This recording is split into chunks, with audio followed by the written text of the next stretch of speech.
¿Y qué perspectivas, digamos, de investigación hay o de seguir haciendo, que de hecho las estoy haciendo? Es pensar en otros criterios, lo que les decía, tanto cuantitativos como cualitativos. En cuantitativos yo les decía, pensé en no entregar tarde un trabajo, pero ese no es el único criterio cuantitativo que hay en costo.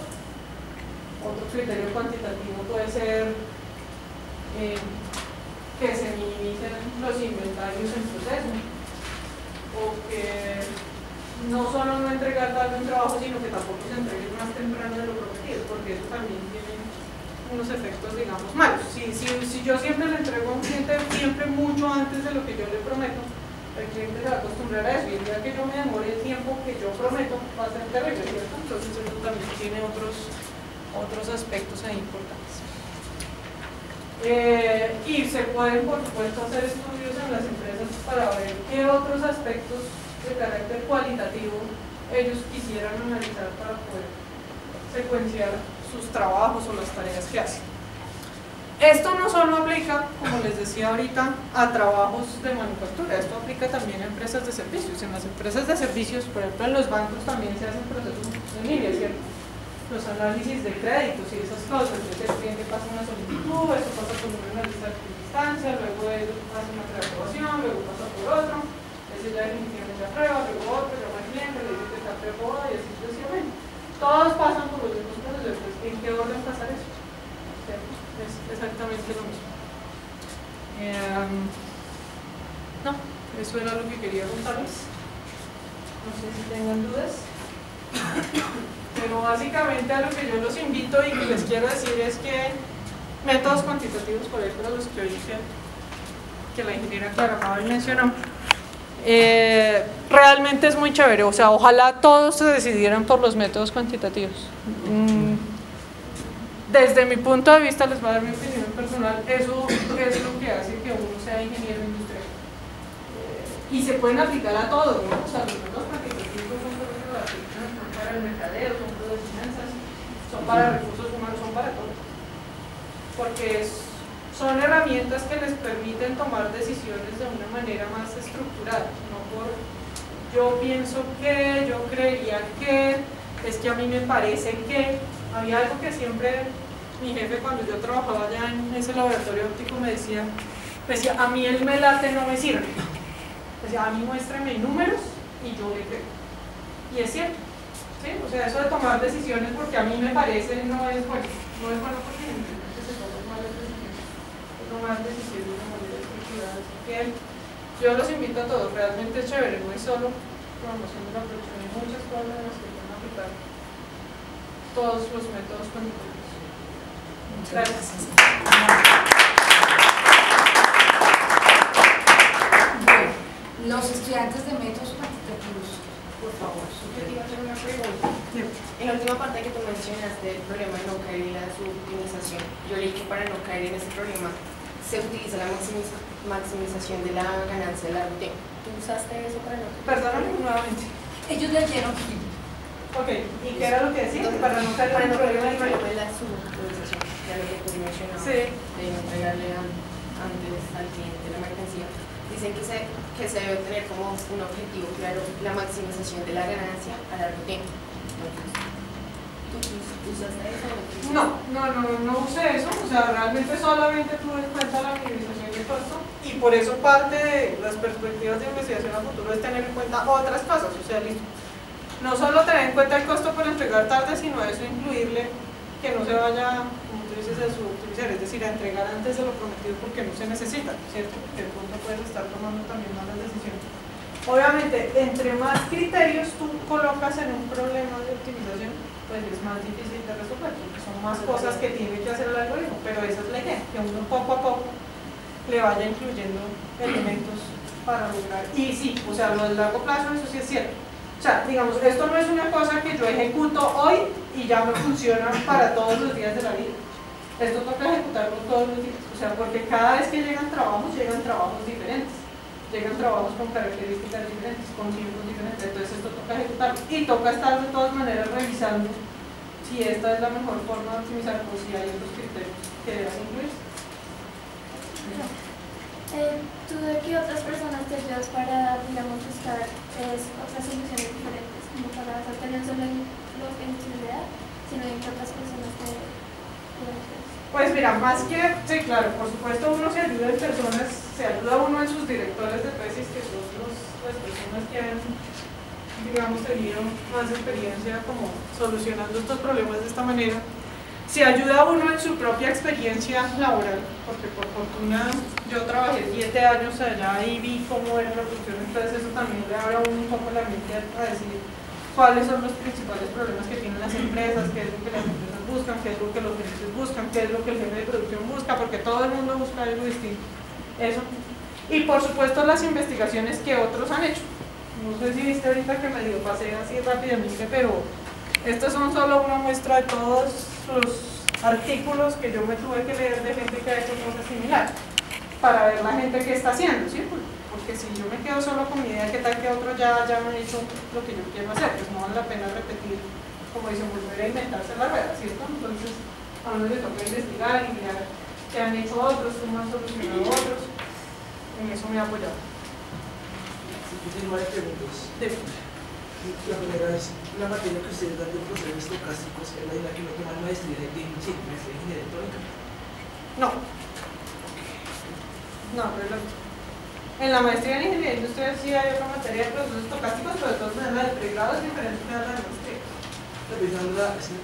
Somos estudiantes de doble carrera, y yo quería tomar la materia de estocásticos antes de tomar la decisión. Bueno, ya lo que tendrías que mirar es, o sea, en particular si se homologa, ¿en qué sentido se homologa? Si la de acá se homologa allá o si la de allá se homologa acá. Hay que pasar el análisis a los dos departamentos para ver si es homologable, si son equivalentes. La pregunta que tenés, o sea, yo estoy bien diferencia. ¿Sí? A mí me parece una materia muy interesante, una materia muy chévere, y hablando con la ingeniera Mabel, Clara Mabel me decía que pues, pensábamos que porque no se puede incluir, digamos que no sea un énfasis, sino que se distribuyan las materias durante toda la carrera, digamos el diseño de experimentos, estocásticos, porque me salía eso, pues me parece muy interesante realmente que todo se pudiera ver, y no que fue un énfasis en específico. Sí, digamos, yo creo que, de hecho cuando yo estudié era así, todos veíamos todo, ¿sí? O sea, ahí no había oportunidad, no había todas esas oportunidades que ustedes tienen ahora de escoger complementarios y eso no.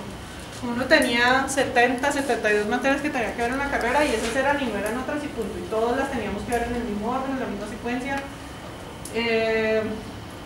¿Qué pienso respecto a eso? Que es bueno sí tener esas oportunidades que ustedes tienen, pero que de todas maneras en el núcleo debería haber un poquito más de carga, pues por lo menos en la parte de métodos cuantitativos para que ustedes le encuentren la aplicación.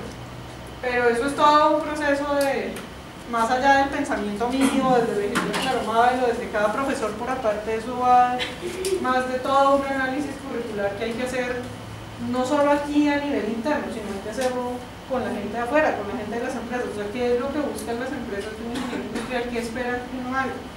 ¿Qué esperan que uno sepa resolver? Y dependiendo de eso, ¿qué otras universidades del mundo están haciendo en temas de ingeniería industrial? Y de eso dependen todos los procesos para ver cómo un pensum se organiza.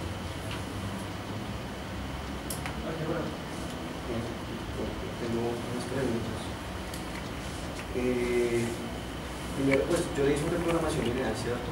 Y encontré como una metodología para resolver un problema. Claro.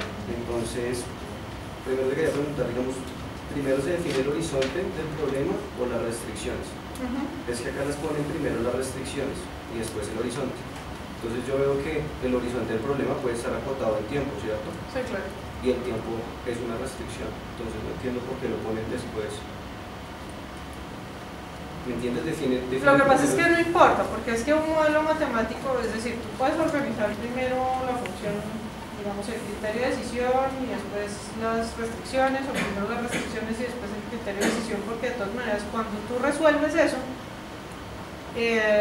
tú tienes que hacer unos cálculos en un orden. O sea, el modelo matemático en sí lo que te implica es como un entendimiento del problema, pero el modelo matemático en sí no es la solución al problema. La solución es coger ese modelo matemático y meterlo en un software o para que te lo solucione de manera exacta. Entonces él tiene en cuenta todo el tiempo para poder llegar a la solución, o hacer tú mismo la programación, que fue lo que yo hice. Entonces programar cuáles son todas las restricciones, cuáles son todos los cálculos diferentes que hay que hacer para saber cuáles son las variables de decisión, o sea, los valores óptimos de las variables de decisión.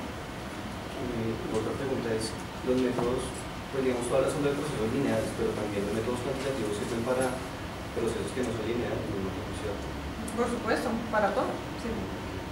¿Y has tenido que sacrificar en tu experiencia algo cuantitativo por algo cualitativo, por darle gusto, digamos, a los clientes favoritos? ¿Hay que sacrificar lo cuantitativo por lo cualitativo en algún momento? Sí.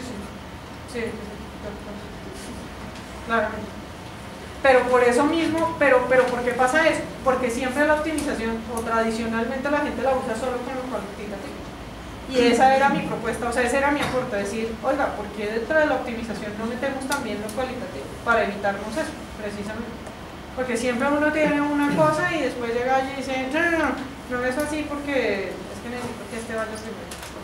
Y pues, cuando más de capital no manda dinero, cuando el jefe dice, este va primero, ese va primero, así a uno le da otra cosa.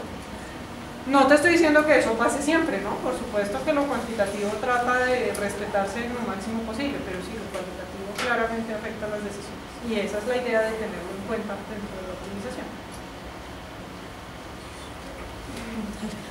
Bueno, a mí me tocó, digamos, el tema en sí de redes, ¿sí? La optimización de redes. Pero entonces mi pregunta la voy a hacer en base a a resolver un problema, por decirlo. Ok. Entonces yo, digamos, tengo dos estaciones, ¿sí? El edificio 94 y el Barón. Sí. Digamos que el Barón tiene cierta importancia sobre el 94. Sí. Y necesito transportar un producto desde el edificio de base, ¿sí? Desde el 54. Ok. Pero entonces, ahí va mi pregunta, ¿cómo estableces los criterios, digamos, en la parte cualitativa y cuantitativa, cuáles serían para ti los cuantitativos? Sí, digamos, ¿cómo diseñarías cuáles datos serían los cuantitativos y cuáles datos serían los cualitativos? Lo que pasa es que eso realmente depende de lo que las empresas quieran. O sea, cuando yo hablo de los criterios de optimización, todo depende de lo que la empresa quiera. Una empresa puede querer simplemente minimizar costos sin importarle la calidad. Otra puede decir, a mí no me importa cuánto se demoren esos trabajos, pero yo quiero que salgan perfectos. Eso hace que las decisiones cambien, ¿sí? Entonces los criterios te los define o la empresa a la que tú le estás haciendo ese análisis, o tú misma si es que eres tú la dueña de ese proceso. Los criterios los defines tú. Pero así a grosso modo lo que yo pensaría de ese problema que tú me dices es, yo trataría de minimizar los transportes que hay entre allá y acá, ¿cierto? O sea, para minimizar la carga que tienen las personas en transportar. O sea, que se transporten la menor cantidad de veces la mayor cantidad de cosas. Okay. Pero digamos, en el caso, digamos, tienes las dos rutas, pero digamos, ¿qué recursos emplearías para realizar un método matemático para llegar a estos puntos? Para la ruta más corta o para encontrar un club más corto. ¿Qué recursos te refieres? ¿A qué software? ¿A qué...? Digamos que datos o sí, qué herramientas. O sea, bueno, datos, toca tomar primero datos de cuánto se demora en transportar algo desde básicas hasta el Barón, cuánto se demora transportar algo desde básicas hasta el 94, ¿cierto? En promedio, porque necesitas tener esos parámetros de tiempos. Ojalá los tomes varias veces para que sean así estocásticos, ¿cierto? O sea, decir cómo se distribuyen, bueno, no sé si ya has visto probabilidad, pero cuántas veces se toma 10 minutos, cuántas veces se toma 11 minutos, cuántas veces se toma 12, porque obviamente no siempre se toma lo mismo, depende de qué tanta gente vaya afuera caminando, depende de muchas cosas, ¿cierto? Bueno, entonces tomas los tiempos. Tomas también cuáles son las necesidades de transporte, o sea, ¿qué voy a transportar? ¿Solo una caja al día o voy a transportar 50 cajas de 20 kilogramos cada una al día? Porque es que de eso depende, precisamente la decisión que vas a tomar es cuántos recursos y cuántos viajes hay que hacer, pero para eso necesitas saber qué cantidad de elementos hay que transportar, cada cuánto hay que transportarlos. Entonces esos serían los elementos que tú tienes que tener primero para poder meter dentro del algoritmo y que el algoritmo te decida entonces a qué horas hay que transportar, cada cuánto hay que transportar y quién lo va a transportar. O sea, hay variaciones, o sea, Sí, claro. todo varía de acuerdo. Pues todo varía de acuerdo a lo que tú le introduzcas al algoritmo, Okay. de acuerdo a todos los criterios que tú introduzcas. Muchas gracias. Con mucho gusto. ¿Más dudas? Dime. Es que me acordé que el profesor de diferencia me dijo que, digamos, toda la parte de prueba de hipótesis, intervalos de confianza, eso, digamos, uno en la vida profesional puede que no llegue a aplicarlo, sino el tema que sigue más adelante, que es regresión lineal. Sin embargo, o sea, quisiera saber qué tan desarrollada está, o sea, esos estudios que hacen que me parecen muy útiles, pero no sé, me parecen muy útiles porque yo lo veo como asignado hacia, digamos, la parte de comunicaciones electrónicas, ¿sí? Digamos, la cantidad de bits que llegan en cierto intervalo de tiempo y bueno, cosas así. Uno de esos estudios sociológicos así, digamos, numéricamente, ¿con qué software lo hace o bueno, a ver, yo te diría, bueno, no sé bajo qué criterio te habrá respondido que no se usa, pero sí se usa mucho. Lo que pasa, o sea, que no todo el mundo lo use no es porque no se use, o sea, no todo el mundo lo usa porque de pronto a la gente le da pereza, lo voy a decir así, literalmente, a la gente le da pereza aplicar los métodos cuantitativos para solucionar los problemas, pero no es porque no sea útil y porque no se use. Todo lo contrario, uno sí debería usarlo y debería usarlo mucho, porque es muy útil. Hay una aplicación después de la inferencia que es como donde ya uno dice, Dios mío, entendí inferencia, o sea, esto es lo máximo, ¿cierto? Que se llama diseño de experimentos. Y eso es muy útil en las empresas. ¿Muy útil para qué? Para saber de qué forma debes acomodar tu proceso, o sea, en cuánto debes parametrizar las máquinas, qué operarios deben trabajar en qué máquinas, qué materias primas debes usar para hacer un producto, de tal manera que la calidad o que los tiempos o que los productos no conformes se minimicen, etc. ¿Sí? Y ahí se usan diseños experimentales y eso son solo pruebas de hipótesis por todo. ¿Sí? Digamos, yo hice el modelo desde el punto de vista más teórico, o sea, yo me inventé unos tiempos con unas distribuciones, pero el modelo quedó bien hecho de tal manera que si yo voy a una empresa y le tomo los tiempos y cojo y me entro a los parámetros del modelo y los cambio por los tiempos de la empresa, el modelo funciona. es parecido a O sea, quedó genérico, quedó para ser aplicado a cualquier empresa que tenga ese tipo de ambiente productivo en línea. algo similar que alguien cita en el libro como métodos simples de transporte en las ciencias secundarias? No es similar. No. Digamos, a ver, el método simplex es un método de solución de problemas de optimización. ¿Sí? Y el problema de transporte es exactamente pensar en cuál debe ser el transporte adecuado, o sea, cuál debe ser la ruta adecuada y en qué cantidades debes enviar en cada ruta para que tus productos lleguen a los clientes finales, ¿sí? Si los envías por este lado o por este lado.